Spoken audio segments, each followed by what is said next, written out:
É um prazer estar aqui com vocês. Meu nome é Rodrigo Fulgêncio, eu sou professor de Física, e diretor do Poliedro. Eu queria contar rapidinho um pouco da minha trajetória. Eu fui aluno do Poliedro, inclusive, em 2002, há muito tempo atrás. Eu me formei numa faculdade aqui em São José dos Campos, eu sou formado pelo ITA, fiz de 2003 a 2007. Nesse período eu me envolvi bastante com atividades extracurriculares de educação. Eu fui professor e diretor de um cursinho assistencial chamado CAS de Vestibulares, aqui focado na população carente de São José dos Campos. Quando eu me formei, eu não fui direto para o Poliedro, eu tive uma passagem por consultoria de estratégia, eu trabalhei numa consultoria chamada McKinsey & Company por um tempo, e eu tive muita sorte de ter participado de um trabalho em educação. Na época, a McKinsey apoiava a Secretaria de Educação de Minas Gerais no PIP, que é o Programa de Intervenção Pedagógica, focado em alfabetização. Foi lá que eu tive mais certeza que eu queria construir uma carreira em educação. Depois eu participei de alguns outros projetos, larguei a consultoria e vim aqui buscar no Poliedro uma oportunidade para ser professor e coordenador. Comecei como professor de primeiro ano de ensino médio, e depois eu fui subindo na carreira, virei coordenador pedagógico. Boa parte da minha carreira foi construída em São Paulo, e hoje eu sou diretor das unidades escolares, o que significa que eu trabalho em conjunto com os coordenadores pedagógicos. No Poliedro, o responsável pela unidade não se chama diretor, se chama coordenador pedagógico, de São José dos Campos, São Paulo e Campinas, de fundamental, médio e pré-vestibular. E eu vejo que o papel do coordenador, do diretor, do responsável pela escola, é um dos papéis mais complexos.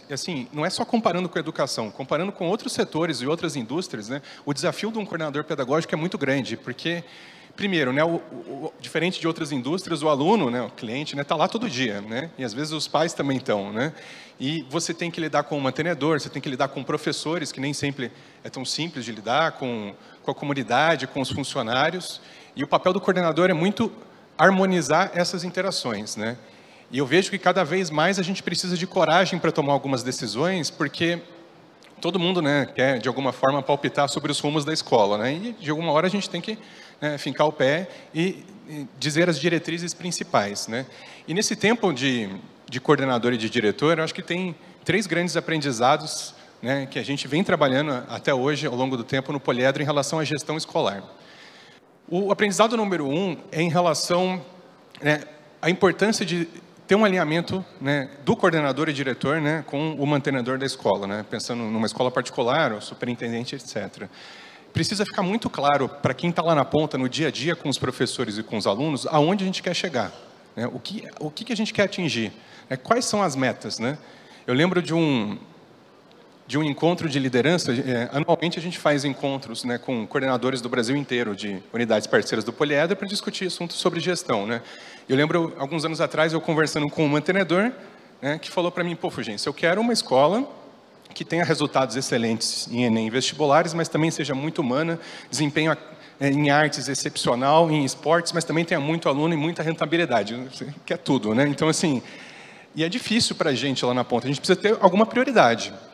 Não acho que a prioridade precisa ser só uma e não conciliar com outras, mas quem está lá na ponta precisa de uma meta mais clara, O que é o mais importante, E essas metas, elas precisam ser desdobradas para todos da escola, Um coordenador precisa ter umas metas, o diretor precisa ter meta, o professor precisa ter objetivos muito claros do que ele quer conquistar com cada uma de suas aulas, Eu acho super importante. E eu acredito muito que a transformação do aluno vem com o cumprimento do currículo, vem com o trabalho no dia a dia, Esse currículo, ele não precisa ser exclusivo de habilidades cognitivas, Como foi muito falado, as habilidades socioemocionais são super importantes, mas eu acho que às vezes a gente esquece que o trabalho das habilidades cognitivas são essenciais, E elas precisam ser bem desenvolvidas, precisa ser bem discutido. Não é que estava bom na cognitiva e de repente nós estamos adicionando as socioemocionais, Porque uma ajuda a outra, mas eu acredito muito que a espinha dorsal central são as habilidades cognitivas, aonde as habilidades socioemocionais podem e devem ser trabalhadas, Então, eu acho que o primeiro ponto é em relação a ter metas muito claras, aonde nós queremos chegar. E isso ajuda muito no direcionamento do trabalho de todo mundo dentro da escola. O ponto número 2, que ele é super complicado, é que cada pessoa dentro da escola precisa trabalhar no nível correto. O que eu quero dizer com o nível correto? existem vários cargos e várias funções na escola. E existem habilidades específicas que as pessoas precisam ter para saber executar bem esse cargo e essa função. O que eu vejo assim acontecer muito nas escolas, né? Quando alguém tem um trabalho que não é de gestão, é mais técnico, ou operacional, ou atender alunos, e ele começa a performar bem na sua função, né? Entrega no prazo, tem qualidade no trabalho, sabe colaborar com outros da equipe, ele logo fica, né, com aquela taxado de promovível, né? Vamos para o próximo passo. E normalmente o próximo passo é virar coordenador, né? Começar a ser gestor de pessoas. Só que as habilidades que você precisa ter para ser um bom coordenador não são as mesmas habilidades que você precisa ter para ser um bom professor. Nem todo bom professor é um bom gestor. Porque para você ser um bom gestor, você precisa saber planejar o trabalho, você precisa saber delegar, você precisa saber orientar e dar feedback, e você precisa acompanhar também se esse trabalho está sendo feito e realizar cobranças. E o problema é que quando eu vejo uma pessoa, né, que foi promovida a um cargo de gestão, ela tem uma tendência natural, né, por conta do sucesso que ela teve, de executar as atividades anteriores, né, de executar a atividade que fez ela ser bem-sucedida antes, mas ela precisa mudar o chip, mudar a mentalidade e trabalhar na questão da gestão, né? Fala-se muito das habilidades socioemocionais dos alunos que nós temos que desenvolver, mas a gente precisa desenvolver a habilidade socioemocional dos professores e principalmente dos gestores das escolas, né? Porque são eles que vão estar no dia a dia com os professores e vão conseguir influenciar uma melhora no ensino e na aprendizagem dos alunos, né? E isso é muito difícil, porque como gestor você precisa ter uma humildade e um senso de autorreflexão muito grande, e a gente precisa de ajuda, né? Ninguém nasce pronto sabendo ser gestor, mas a gente precisa de um apoio para isso, a gente precisa de orientação, a gente precisa de feedback. E quando alguém muda para um cargo de gestão, os valores também têm que mudar, né? A pessoa, ela precisa valorizar o trabalho de gestão, ela precisa gostar de ser gestor. Porque se você só tolera o trabalho de gestão e não gosta disso, é muito difícil você ser bem-sucedido nesse cargo. E a gente precisa de ajuda para isso, e colocar as pessoas certas, né, no local correto, e capacitar essas pessoas, né? Dentro dessa gama de capacitação, né, vem o que eu acredito ser o terceiro ponto, né? Então, o primeiro ponto, a gente precisa de metas claras para todo mundo nas escolas, metas mensuráveis, tem que ser mensurável, não precisa ser só resultado de vestibular ou alguma coisa assim, mas se é um projeto, qual é a meta desse projeto, como é que a gente vai mensurar se realmente a gente atingiu ou não esse objetivo. A gente precisa de capacitar, né, capacitação dos gestores, né? As pessoas têm que trabalhar no nível correto, e a gente precisa se preocupar como diretor, por exemplo. Eu me preocupo muito se os coordenadores no dia a dia estão desenvolvendo as habilidades necessárias para um cargo de gestão, né?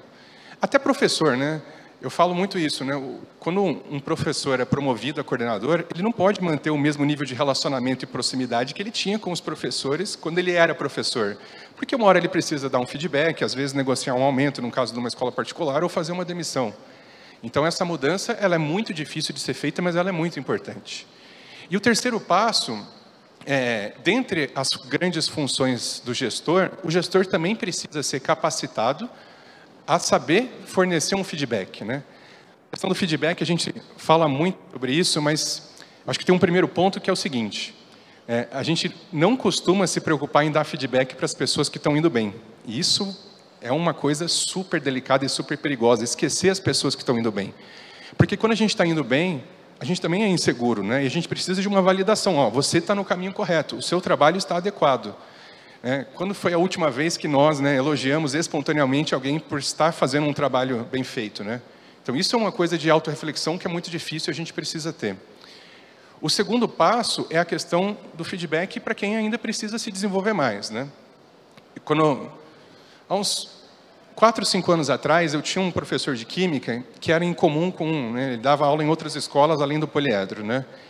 E no poliedro, os alunos reclamavam muito dele de um problema de lousa, né? Que a lousa dele está confusa, é difícil de entender, né? E quando eu fui conversar com esse professor, eu perguntei até para ele: ó, você recebeu feedback sobre esse problema específico de lousa de outros coordenadores de outras escolas, né? E ele falou que recebeu, não, sim. E eu perguntei: mas como é que você recebeu esse feedback? Ah, o coordenador da escola X que eu trabalhava sentou comigo e falou: ó, você precisa melhorar a sua lousa, porque a lousa não está boa. Quer dizer, apesar disso ser um feedback, ele não é um feedback muito estruturado, prático, preciso, né? Eu lembro que eu tive que assistir a aula dele, né? Eu conversei com alguns alunos, né? Eu tinha na época um conjunto de fotos de lousas de vários professores, né? Para poder dar de exemplo, né? E eu sentei com ele e falei, ó, você tem pontos muito positivos na sua aula, isso, gerenciamento de cultura escolar, de disciplina, etc., mas a sua lousa precisa melhorar, né? Eu, particularmente, mesmo trabalhando em colégio particular, né, e a gente investe bastante em tecnologia, eu, nas minhas aulas, que eu ainda dou aula, sou professor de física, eu adoro usar lousa. E eu não acho problema nenhum em ter uma lousa em sala de aula, né? Às vezes a gente fala, nossa, a tecnologia influenciou tantas carreiras e profissões, né? Eu vejo uma foto de uma sala de aula, mas eu conheço professores de rede pública e particular, de ensino fundamental e médio, que utilizam só lousa e giz e são excelentes. Os alunos amam, eles são, assim, professores de alta performance, porque a questão da lousa, PowerPoint, tecnologia, né, e lousa é uma ferramenta, ela é tão boa quanto a pessoa que a manipula. E a questão, né, da reforma educacional, eu acredito ser muito mais uma questão social do que um problema tecnológico, né? E a gente precisa desenvolver isso no professor, né? Eu lembro falando para ele, ó, a lousa é importante, porque a lousa é uma ferramenta de liderança em sala de aula. Eu gosto muito dela porque ela dá ritmo, e ela respeita o ritmo do aluno, né? Quando você tem uma cadência, a questão da cópia. Então, você precisa utilizar ela de uma maneira adequada. Tem técnica para isso, né? Acho que ser um bom professor é igual ser bom em qualquer outra profissão. Requer técnica, requer treino, requer prática. É uma profissão igual às outras, né? E eu lembro, ó, você tem que colocar título na sua lousa. Por que é importante ter título, né? Porque senão o aluno fica perdido, principalmente quando ele vai estudar em casa. Imagine você vai ler um livro e o livro não é dividido por capítulos e não tem títulos. Você fica confuso. Então, você precisa sistematizar essa informação na lousa. Então, escreve com calma, bota um título, faz uma divisão, faz um espaçamento maior, que vai ficar mais legível. E isso ajudou até o relacionamento dele com os alunos na sala de aula. Veja, eu não acho que todas as aulas têm que ser expositivas. Eu, como diretor, eu acredito muito em outras metodologias de ensino. Mas uma aula expositiva tradicional pode funcionar muito bem se for muito bem executada, assim como as outras metodologias também, né? Eu lembro de outro professor que tinha um problema muito grande de não conseguir controlar a turma, né? Professor de primeiro ano de ensino médio. E quando eu fui conversar com ele para dar feedback, né, eu entendi que ele começou o ano, né? Professor inexperiente, eu fazia isso também no início da minha carreira. Às vezes você quer ser amigo dos alunos, né? Construir uma relação mais horizontal, né? Sem hierarquia. O problema é que a relação, pelo menos eu acredito muito nisso, entre aluno e professor, ela é assimétrica. Não tem jeito. Existe uma diferença entre o papel do professor em sala de aula, que eu acho que é super importante, ele é o líder em sala de aula, e o papel dos alunos. E é até injusto com os alunos isso, porque é um outro nível de maturidade que o professor tem, de experiência, de conteúdo. É óbvio que, assim, eu lembro conversando com ele, falei assim, ó, uma sala de aula, eu acredito muito que tem que ter 3 elementos, né, para funcionar bem a relação ensino-aprendizagem, né? Respeito, exigência e disciplina. Em relação a respeito, não é só do aluno com o professor, mas é do professor com o aluno também. Você não vai conseguir conquistar o respeito dele se você não respeitar os próprios alunos, né? Então, a questão do tipo de piada que ele faz, ou apelido, ou o relacionamento que ele constrói com os alunos. O número 2 é a exigência. Não só em aula expositiva, mas em projetos, precisa ter exigência, precisa ter cobrança, precisa ter um método de avaliação para verificar se o aprendizado aconteceu mesmo ou não. Aí eu lembro ele falando, mas isso gera estresse nos alunos, mas a vida tem estresse, não dá para a gente fugir disso. A gente tem que ensinar os alunos a gerenciar o estresse da maneira correta, né? Saber lidar com isso de maneira produtiva, né? E a questão de disciplina é muito menos uma questão de autoritarismo, nem nada disso, né? Mas tem que ter regras na sala de aula, né? Eu acho que ela tem que ser democrática, mas não impede de ter um líder e alguém conduzindo, né, esse processo de ensino-aprendizagem, né? Eu acredito que as regras precisam ser esclarecidas, tem que ter espaço para diálogo, tem que ter acolhimento. A liderança do professor é um pouco diferente de antigamente, onde ela era meio que imposta só porque ele conhecia a matéria ou tinha o título, mas ele precisa construir um relacionamento em sala de aula. E muitas das coisas que eu aprendi como professor, um coordenador me ensinou. E hoje eu tento criar um sistema de capacitação também dos coordenadores. Eu acho que esse tem que ser um foco muito grande. A gente precisa capacitar melhor os professores em cursos de aperfeiçoamento, mas a gente precisa se preocupar também com a liderança da escola, né, com os diretores, né, com os relacionamentos, né? Como dar um bom feedback? Poxa, isso podia ser um bom tema de um curso de formação de diretores e gestores escolares, porque isso é uma ferramenta super importante para o desenvolvimento de todo mundo na escola, inclusive se reflete em sala de aula para o desenvolvimento dos alunos, né? Tem assim, eu sempre gosto de deixar alguma referência, né? Acabou o meu tempo, mas essa questão de gestão, né? Tem 2 livros que eu gosto muito sobre isso. Um chama Pipeline de Liderança, né, do Han Charan. Ele dá uma abertura que você consegue fazer vários paralelismos com o dia a dia da escola, né? E sobre feedback, tem um livro muito bom sobre isso, chamado Preciso Saber Se Estou Indo Bem. E ele dá algumas referências importantes que a gente consegue aplicar em sala de aula. Bom, tentei ser bem conciso, mas é isso aí. Muito obrigado pela atenção de vocês.